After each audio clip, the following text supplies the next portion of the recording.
आज हम एक ऐसे तत्व की बात करने वाले हैं जिसमें जमीन आसमान का फर्क है। मतलब एक तरफ तो है बेपनाह खूबसूरती और दूसरी तरफ है जबरदस्त ताकत। तो चलिए इसी सवाल से शुरू करते हैं। सुनने में थोड़ा अजीब लग सकता है ना? कि भाई एक देवी और स्टील का क्या लेना देना?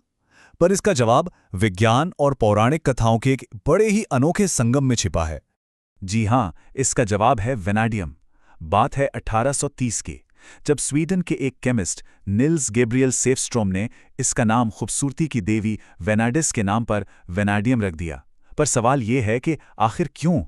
वजह थी इसके कंपाउंड्स के बेहद खूबसूरत और चमकीले रंग। ये जो नीला रंग स्क्रीन पर दिख रहा है, ये तो वेनेडियम के कई रंगों में से सिर्फ एक है। सच कहूं तो ये नाम इसके कैरेक्टर पर बिल्कुल फिट बैठता है। तो चलिए सबसे पहले इसके इसी खूबसूरत पहलू को थोड़ा और करीब से जानते हैं। अरे वाह, जरा इन रंगों की रेंज तो देखिए। पीले और लाल से लेकर एकदम जेट ब्लैक और फिर नीले हरे तक। ऐसा लगता है जैसे वेनेडियम कोई कलाकार हो।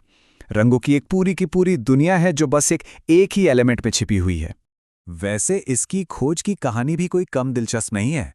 पता है, इसे पहली बार 1801 में एंड्रेस मैनुअल डेल रियो ने खोजा था, पर फिर किसी वजह से उन्होंने अपना दावा वापस ले लिया। फिर करीब 29 साल बाद 1830 में निल्स सेफस्ट्रॉम ने इसे फिर से खोजा और वो नाम दिया जिससे आज हम सब इसे जानते हैं। अच्छा, खूबसूरती की बात तो हो गई। अब वेनेडियम के दूसरे एक्सट्रीम पर चलते हैं, मतलब इसकी इंडस्ट्रियल पावर, इसकी ताकत। जरा इस नंबर पर गौर कीजिए। दुनिया में जितना भी वैनेडियम बनता है उसका लगभग 85% सिर्फ एक काम में इस्तेमाल होता है, स्टील को मजबूत बनाने में। 85%, ये बहुत बड़ा आंकड़ा है। तो ये काम कैसे करता है? इसे फेरोवेनेडियम के रूप में मिलाया जाता है, जो कि लोहा और वेनेडियम का एक अलॉय है। और कमाल की बात यह है कि इसकी बस थोड़ी सी मात्रा स्टील को मतलब कई गुना ज्यादा मजबूत, सख्त और गर्मी झेलने लायक बना देती है। और ये मजबूती हमारी रोजमर्रा की जिंदगी में हर जगह है। मजबूत औजारों से लेकर गाड़ियों के एक्सल और गियर तक, और तो और हवाई जहाज के फ्रेम और डेंटल इम्प्लांट्स में भी इसका इस्तेमाल होता है। अब जब हम ये जान गए हैं कि ये कितना जरूरी है, तो सवाल उठता है कि भैया आता कहां से है?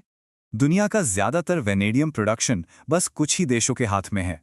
चीन, रूस और दक्षिण अफ्रीका इसके सबसे बड़े प्रोड्यूसर हैं, और यही बात इसे एक स्ट्रेटेजिकली इंपॉर्टेंट मेटल बना देती है। और इसी से जुड़ी एक बड़ी खबर यह है जो हाल ही की है।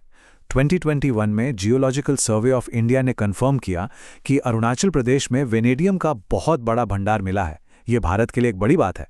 इसे निकालने के भी कई तरीके हैं। ये पेट्रोनाइट जैसे अपने खास अयस्कों में तो मिलता ही है, साथ ही यूरेनियम माइनिंग के दौरान बाय प्रोडक्ट के रूप में भी निकलता है। और तो और स्टील बनाने के बाद जो कचरा यानी स्लैग बचता है, उससे भी इसे निकाला जाता है। लेकिन ठहरिए, इस कहानी में एक और ट्विस्ट है। कहते हैं ना, हर चमकती चीज सोना नहीं होती। वेनेडियम का भी एक स्याह पहलू है, एक डार्क साइड।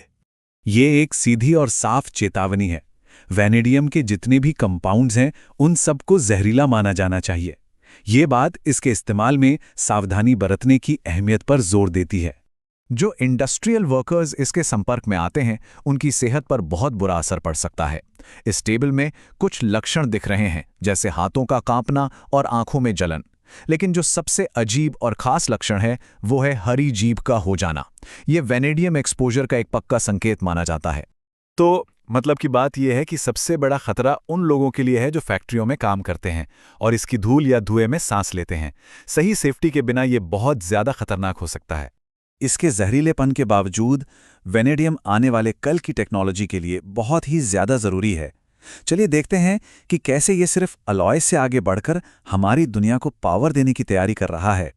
स्टील के अलावा भी वेनेडियम के कई हाईटेक इस्तेमाल हैं। एरोस्पेस में हल्के और मजबूत जेट इंजन बनाने के लिए, न्यूक्लियर रिएक्टर्स में सेफ्टी के लिए, और सबसे ज्यादा एक्साइटिंग है एनर्जी स्टोरेज के फील्ड में। और ये पॉइंट उसी बात को जबरदस्त तरीके से समझाता है। वेनेडियम रीडॉक्स बैटरी या VRB, ये एक ऐसी टेक्नोलॉजी है जो बहुत बड़े पैमाने पर एनर्जी स्टोर कर सकती है। सोचिए, सोलर और विंड एनर्जी को स्टोर करना कितना आसान हो जाएगा। ये रिन्यूएबल एनर्जी के भविष्य में एक क्रांति ला सकती है।